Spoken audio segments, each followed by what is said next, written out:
ষান্মাসিক সামষ্টিক মূল্যায়ন 2024, শ্রেণী অষ্টম, বিষয় বাংলা। তোমাদের এই বাংলা বিষয় নিয়ে আমাদের প্রশ্ন। আল্লাহর রহমতে 100% শিওর হতে পারে 100% প্রশ্ন আসবে, তোমাদের কোনো সমস্যা নেই। তোমরা এটা ভালোভাবে পড়ে নেবে। প্রশ্নের প্রথম অংশে তোমাদের এরকমভাবে দেওয়া হবে, তোমরা এটা সুন্দরভাবে পড়ে এবং ভালোভাবে বুঝে নিবে। তারপরে তোমরা কাজের উপর নির্ভরশীল হবে। তোমরা তোমাদের কাজ এক আমি এখনই দেখিয়ে দিচ্ছি, তো আগে সুন্দরভাবে এগুলো পড়ে নেবে। তো এই হলো কাজ এক। কাজ এক, জোড়ায় আলোচনা করে নিজে তোমরা আলোচনা করে নিজে লিখবে। জোড়ায় কাজ মানে তুমি আর যে তোমার বন্ধু বসবে, দুজনে মিলে আলোচনা করে এখানে 1 নম্বরের 3টা প্রশ্ন আছে, তো এই 3টা প্রশ্ন বুঝে তারপরে তোমরা লিখবে।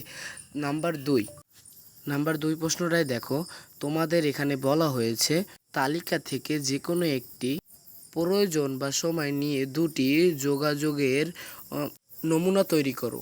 তারপর এখানে 2টি প্রশ্ন আছে, তো তোমরা সেগুলো ভালোভাবে পড়ে নিয়ে বুঝে নিয়ে করে নেবে। আর এটার উত্তর আমি দিয়ে দেবো, তোমাদের কোনো সমস্যা নেই। আর এখন তো চলো এটা তোমরা একটু সুন্দরভাবে পড়ে নেবে, বুঝে নেবে। তারপরে চলে আসে এটাই কাজ খ। এটা তোমরা সুন্দরভাবে পড়ে নেবে। আর এখানে অনেক প্রশ্ন দেওয়া হয়েছে, তো তোমরা এগুলো সুন্দরভাবে পড়ে নেবে, বুঝে নেবে। আর এগুলো উত্তর আমি দিয়ে দেবো, আল্লাহর রহমতে পেয়ে যাবে, কোনো সমস্যা নেই। তোমরা এটা সুন্দরভাবে পড়ে নেবে এবং বুঝে নেবে। তারপরে আমরা চলে যাব কাজ ঘ।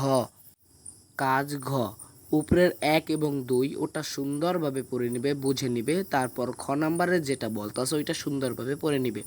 তোমাদের যদি কোনো বুঝতে সমস্যা হয় তো আমাকে কমেন্টে বলো, তো আবার বানাবো তোমাদের জন্য, কোনো সমস্যা নেই। তো এখানে সব উত্তর দিয়ে দেবো, কোনো সমস্যা নেই। পরের ভিডিওতে পেয়ে যাবে। সবাই আল্লাহ হাফেজ, বাই বাই।